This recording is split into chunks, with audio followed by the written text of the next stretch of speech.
And that's it. We're back again with you in half an hour. Tomorrow, Altrop Park opens its gates for a unique concert in celebration of the life of Diana, Princess of Wales. Krista Berg, Sir Cliff Richard and Leslie Garrett are amongst the stars taking the stage with the BBC Concert Orchestra in aid of the Princess's Memorial Fund. In memory of a princess who loved music, on the day of her birthday, Diana, Princess of Wales Tribute Concert, tomorrow at 9:30 on BBC One.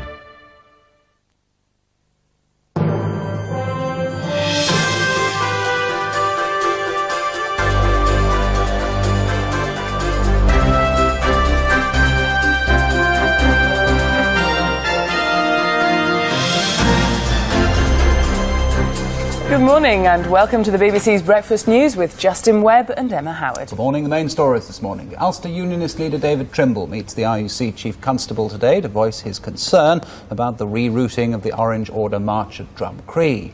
Mr Trimble says the decision to ban the march from a nationalist area could damage the peace process.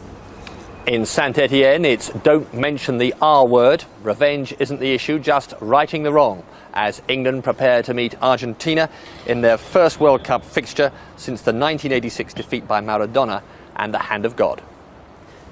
Tighter security is expected at the Stephen Lawrence inquiry today after yesterday's scuffles.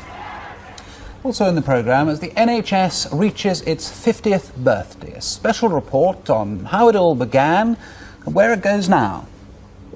Where does the weather go now? Here to tell us is David Lee.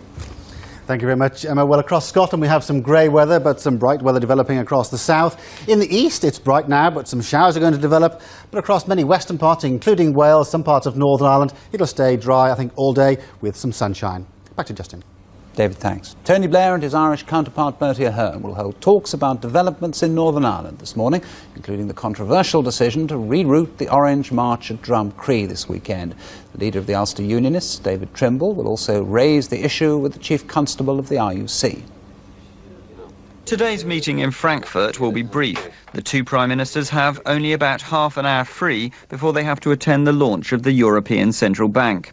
Irish sources say they'll review the outcome of last week's Northern Ireland Assembly election and how they can maintain the momentum on the political front.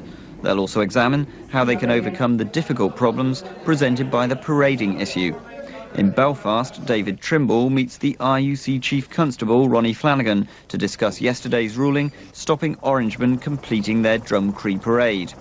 Mr Trimble's already on record expressing his disagreement with the decision. He's now released an open letter to the Catholic residents who opposed the parade, asking them not to use physical force if the march eventually goes ahead, but, in his words, to do their bit in delivering peace.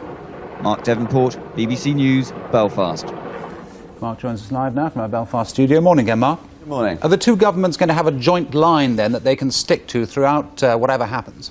Well, I think that will certainly be their hope. In previous years, they've fallen out rather when the security forces have eventually ended up pushing this Orange March through the Garvaghey estate. That has then led to criticism from the Irish government. I think given the fact that this is such a particularly important political time, the Northern Ireland Assembly just being launched and cross-border all-Ireland bodies that Dublin will have an input into on the cards, they really want to try and avoid that kind of rift, and obviously they want to promote accommodation if there's any way possible. From the British side, indeed the side of the police, do you think there's a determination to try to make sure that the security apparatus is in place to make sure that the marchers don't go down the route that they've been told not to go down?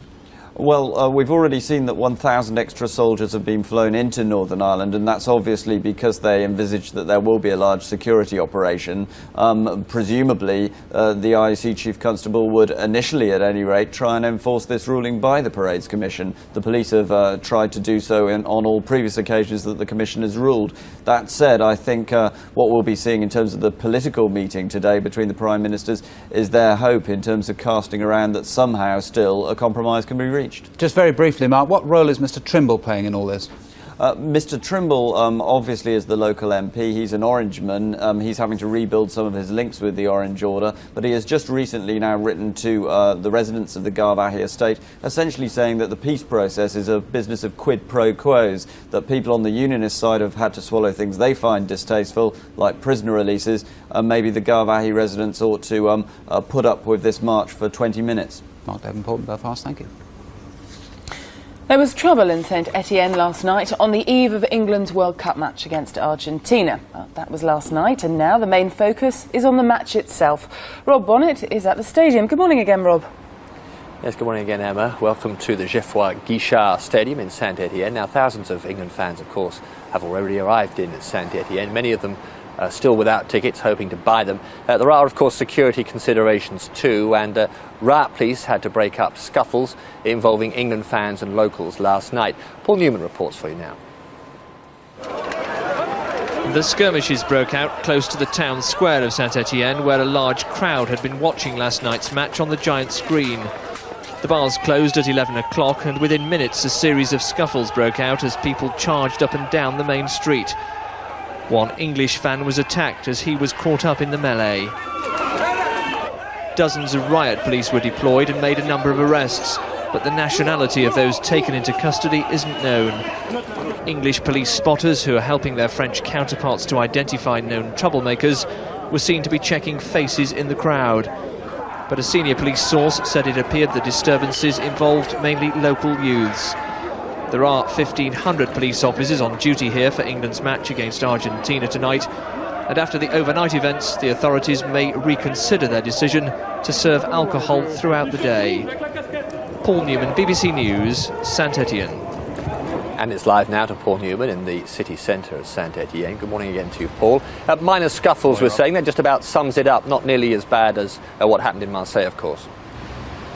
Oh no, indeed not. I mean, this is the sort of thing we've seen several times in other cities. There was a series of minor skirmishes involving local youths and a small group of English fans, something like 10 arrested in the end. One of them was an English fan. The French police won't say at this stage whether they expect anybody to be charged, but certainly on what we've seen in previous cities is it's probably pretty likely that most will be released without charge. I don't know about you, Paul, but driving through the city centre yesterday evening, I get the distinct impression that there are fewer England fans at the same stage, that's to say the night before the match, as at other venues. Yes, I think there's no doubt about that, Rob. I mean, certainly this morning here in the main square, it's virtually empty. This is a direct contrast, a dramatic contrast indeed, with any of the previous venues. I realise, of course, that Lens was very close to the UK, easy to get to, and therefore you'd expect more fans. But certainly in Toulouse and in Marseille, where there are upwards of 20,000 fans, we all thought that those sort of similar numbers would go through the tournament. The reality, I think, is that many of the fans, and those we've spoken to, simply can't afford to keep coming here. If they're paying £200, £300, £400 for a ticket, as well as the travelling costs, then clearly that's going to reduce the numbers almost by natural default, really. And certainly the fans we're speaking to are saying, we're trying to get to the game, but we may not be able to afford to. Yes, absolutely. But does that mean that the black market will be somewhat depressed then for tonight's game, do you think? Well, given that there are only 2,000 official tickets, I think it's almost impossible for the black market to be depressed, really. Even if there's only, say, 8,000 to 10,000 England fans, the demand is so huge for those tickets that it's keeping the prices up. Even in Lens, they found that the prices didn't drop much below £200, and certainly people are still paying upwards of £300 here. So even if you wait till 10 minutes before the kick-off, I'm afraid there's no guarantee you'll get a good deal. Very briefly, Paul, just clarify the alcohol and big screen situation for us. As far as alcohol is concerned, it's being served up till 11 o'clock this evening, but strictly no serving of alcohol beyond the completion of the match tonight. The giant screen will be available so that England fans can watch the Romania-Croatia game, but that will be switched off at 7 o'clock this evening, and they will not be able to see the England match on the big screen. They'll have to go into the cafes and bars and watch it on television. Paul Newman, thank you very much indeed. Now it's back to Emma in the studio. Thank you.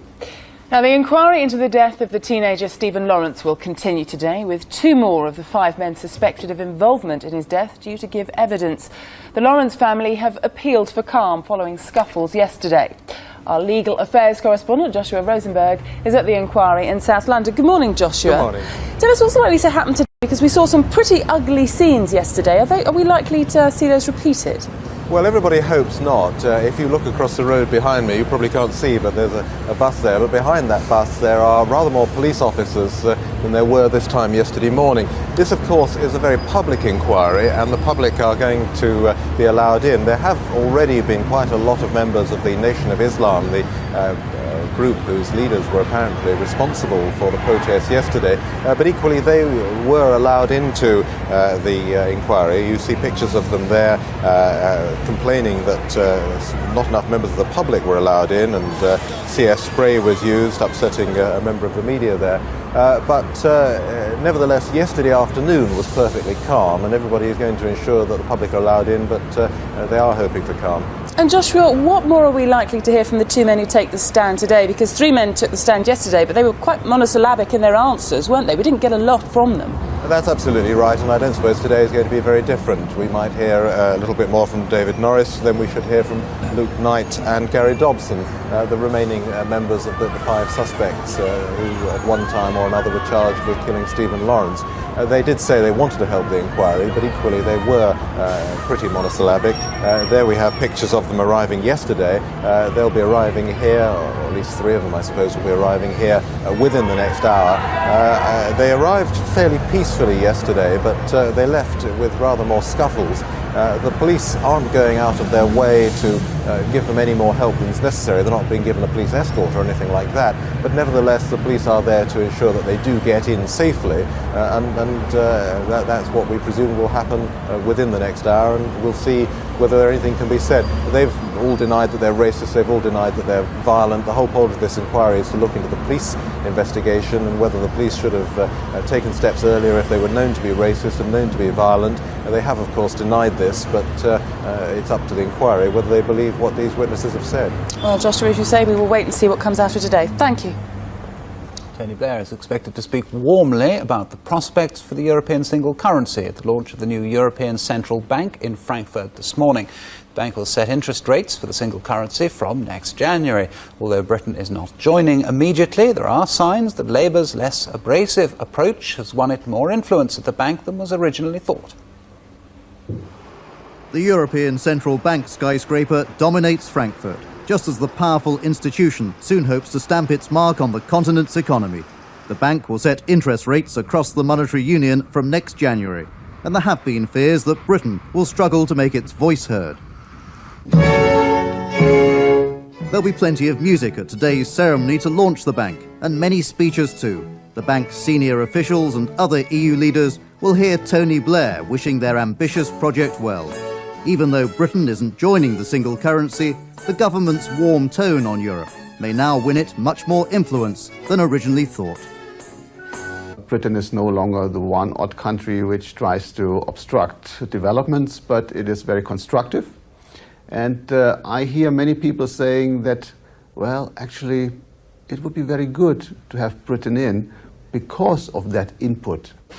But there's a limit to the concessions. People argue that until the British join the single currency, they can't expect to have an equal say in how Europe is run.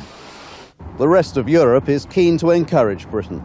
Many here believe that the British are slowly edging towards single currency membership. Every effort is now being made to ensure that they don't feel isolated. Jonathan Charles, BBC News, Frankfurt.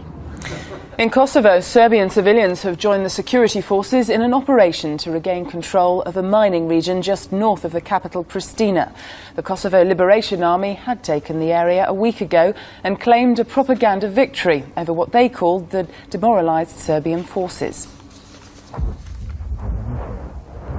Kosovo's war